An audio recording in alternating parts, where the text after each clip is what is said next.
በትግራይ ክልል ዳግም ጦርነት መፈንዳቱ አይቀርም የሚሉ መረጃዎች ከየትኛውም ጊዜ በላይ በርከት ብለው እየተሰሙ በሚገኙበት በአሁኑ ወቅት ህወሓት የሙከራ ጥቃት መክፈቱ ሰምቷል።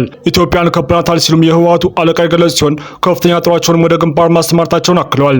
የህወሓት የሙከራ ጥቃት መክፈት መረጃው ፊልድ ማርሻል ቢሮ መድረሱ የተነገረ ሲሆን አየር ኃይልን ባልተጠበቀ ግንባር ድንገተኛ ጥቃት መሰንዘሩ ተሰምቷል።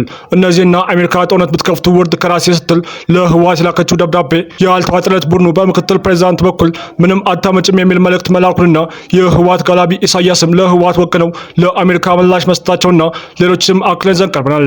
ሰላም ጤና ይስጥልን ውድ የፋስት ዴይሊ ተከታታዮች የቻናል ቤተሰብ ካልናችሁ ቻናሉን ሰብስክራይብ ያደርጋችሁ ቤተሰብ ሁኑ እያል የቻናል ቤተሰብ ካንቺ ደግሞ ተደራሽነታችንን ታሰፉ ዘንድ ፕሮግራሙን ላይክ እና ሼር ታቆዩ እየጋበዝን ወደ ዝርዝር መረጃው ተሻገርን። እስከ ፍጻሜያችን አብራችሁን ቆዩ። በይፋ መግለጫዎቹ ልንዋረ ነው የሚለው የደብረጽዮን ቡድን አሁን ደግሞ አዲስ የፕሮፓጋንዳ ስልት መጀመሩ ተሰምቷል። አንድ የህወሓት ቁልፍ ሰው ኢትዮጵያ በሁሉም አቅጣጫ ከባታል ሲሉም ገልጸዋል። በአፋር፣ በአማራ ክልል፣ በሱዳን፣ በሶማሊያ በኩል ከበባ መፈጸሙን ጠቅሶ ሀብትና ገንዘባችሁን ገቢ አድርጉ እያለም ይገኛል። ከአማራ ክልል እስከ ቤንሻንጉል ጉሙዝ ክልል ከዚያም በአሶሳ አድርገን ከኦነግ ጋር እንገኛለን። በሶማሊያ በኩል ደግሞ ከአልሻባብ ጋር ግንኙነት አድርገን የታጠቁ ኃይሎችን ልከናል የሚለው ይህ ቡድኑ በቅርቡ ሁሉንም እንደሚቆጣጠር አመላክቷል። ስለዚህም የፌዴራል መንግስቱ ኦባሳንቼዝንና ሌሎችም ዲፕሎማቶችን እየላከ እየለመነ ነው ያለው ህወሓት ኦባሳንቼዝ ወደ መቀሌ መጥተው ዶክተር ደብረጽዮንን ፕሬዚዳንት ብለው የጠሯቸውም ብሏል። ከዚህም በኋላ ሁለት ሁኔታዎች ናቸው የሚሆኑት ያሉት የህወሓቱ ሰው እነርሱም በፌዴራል መንግስት ውስጥ ወሳኝ የሆኑ የስልጣን ቁልፍ ቦታዎችን እንቋጣለን ወይም ደግሞ ትግራይን ሀገር እናደርጋታለን የሚሉት መሆናቸውን ገልጸዋል። ስለዚህም ነጋዴዎች ያላችሁን ሀብት ለህሉና ትግሉ አበርክቱ፣ ካልሆነ ግን ሁሉም ነገራችሁ በእጃችን ያለው የፈለግነውን እናደርጋቸዋለን። ትግራይ ውስጥ እየኖራችሁ ሀብታችሁን ትግራይ ውስጥ አስቀምጣችሁ የተባላችሁትን የማታደርጉ ከሆነ ከእጃችን አታመልጡም በማለት ዛቻ የተሞላበት መልእክት አስተላልፏል። ህወሓት ሰኔ 15 ሙሉ በሙሉ ወደ ጦርነት ለመግባት ዝግጅቱን መጨረሱ የተገለጸ ሲሆን ታሪካዊ በሆነ ቀንም ጥቃት ለመክፈት ሰራዊቱን ወደ አላማጣ እያስጠጋ እንደሆነም ታውቋል። የህወሓት ታጣቂዎች በአላማጣ በኩል ወደ ወሎ መስመር በእግር እንዲጓዙ ትዕዛዝ መተላለፉት ሰምቷል። ታጣቂዎች ጉዞአቸውን ያደረጉት ወደ ወልቃይት መስመር ሳይሆን ወደ ወሎ አካባቢ ሲሆን ይህም ግጭቱን በወሎ መስመር ላይ ለማተኮር የተደረገ እቅድ እንደሆነም ተጠቅሷል። በተሽከርካሪ መጓዝ የሚያስከትለው ከፍተኛ አደጋ ለመቀነስና ለጥንቃቄም ሲባል ታጣቂዎቹ በእግር እንዲንቀሳቀሱ ተደርጓል። በተለይም አርሚ 15 የተባለው የጦሩ ክፍልም በእግር ጉዞን እንዲያከናውን በመቀጠልም ወደ ኤርትራ አቅጣጫ እንዲያቀና መመሪያ እንደተሰጠውም ተገልጿል። ይህ ሁሉ የህወሓት እንቅስቃሴ የተስተዋለው አሜሪካ በሰሜን ኢትዮጵያ እንዲሁም በመላው ቀጠና ያለውን የሰላምና ደህንነት አደጋ ላይ ጥለዋል ባለቻቸው የህወሓት አባላትና ቤተሰቦቻቸው ላይ የቪዛ ገደብ መጣሏን ካስታወቀች በኋላ ነው። የአሜሪካ የቪዛ ገደብን ተከትሎም ህወሓት በጉዳዩ ላይ ምላሽ ሰጠ ሲሆን ምላሹም አንገቱ ላይ ገመድ እንደማጥለቅ ከባድ ተደርጎ ተቆጥሯል። አሜሪካ ምንም ልታመጣ አትችልም ሲሉም የህወሓት ምላሽ ሰጡት የቡድኑ ምክትል ፕሬዚዳንት አቶ አማኑኤል አሰፋ ገልጸዋል። ይህ የህወሓት እብሪተኝነት የትግራይን ህዝብ በግድየለሽነት እንዳያስጨርሰውም ስጋት የፈጠረ ሲሆን ባለፈው ጦርነት ማንም አያሸንፈንም፣ ድርድር አናደርግም፣ አቅም አለኝ በሚል የትግራይን ህዝብ ለዚህ ሁሉ መከራ የዳረገው ቡድኑ አሁንም ያንኑ እንዳደግም ተሰግቷል። የአሜሪካ ማዕቀብ የተነግን ጽንፈኛ ብቻ ሳይሆን ኤርትራንም እጅሽን ሰብስበሽ አርፈሽ ተቀመጭ የሚል ግልጽ የማስጠንቀቂያ መልእክት ነው እየተባለም ይገኛል። የጠቅላይ ሚኒስትሩ አማካሪ አቶ ጌታቸው ረዳም የአሜሪካ እርምጃን ተከትሎ በሰጡት አስተያየት ለሻዕቢያና ግብጽ የሚላላኩ አመፀኞችን አደረጃጀት ደንግጠዋል ብለዋል።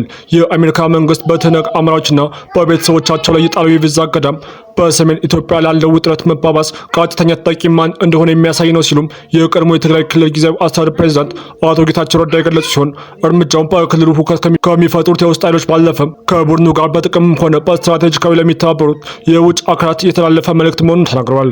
አቶ ጌታቸው በተለይም በፕሬዚዳንት ኢሳያስ አፈወርቂ የሚመራው የኤርትራ መንግስትን በመጥቀስ ውሳኔው አስመራ በኢትዮጵያ የውስጥ ጉዳይ ላይ የምታደርገውን ጣልቃ ገብነት በመግታት እጅሽን ሰብስበሽ አርፈሽ ተቀመጭ የሚል ግልጽ ማስጠንቀቂያ ያስተላለፈችበት ነው ብለዋል። እንደ አቶ ጌታቸው ገልጻ ከሆነም የቪዛ ገዳው በተለይም በዶክተር ደብረጽዮን ገብረ ሚካኤል ከሚመራው የህወሓት ክንፍ ጋር በቅርበት የሚሰሩና በትግራይ ክልል የሚታየው አዲስ ቀውስም መባባስ ምክንያት የሆኑት አካላትን ለይቶ ያነጣጠረ ነው ብለዋል።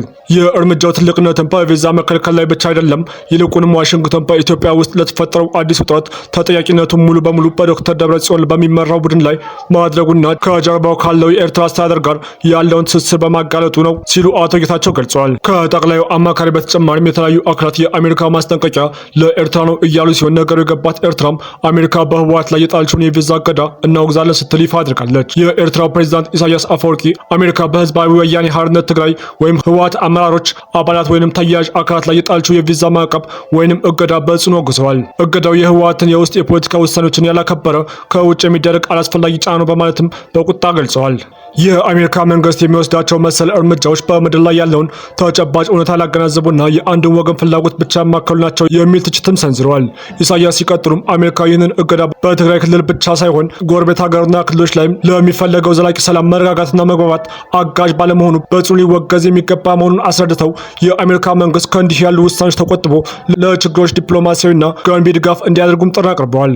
የራሳቸውን የውስጥ ጉዳይ አፍነው በሰው ጓዳ የማይጠፉት ኢሳያስ ስለ ህወሓት ያገባኛል ብለው ይህንን ቢሉም ጭቆናቸው የከበደውና ሊበላቸው እያሰፈሰፈ የሚገኘው የኢሳያስ ተቃዋሚ የቀይ ባህር አፋሮች ዲሞክራሲያዊ ድርጅት ግን አሜሪካ የጀመረችውን እርምጃ ወደ ኤርትራ እንዲዞር እንዲሁም በተመድ የኤርትራ ልዩ ሪፖርተር ተልእኮም እንዲራዘም ጠይቋል።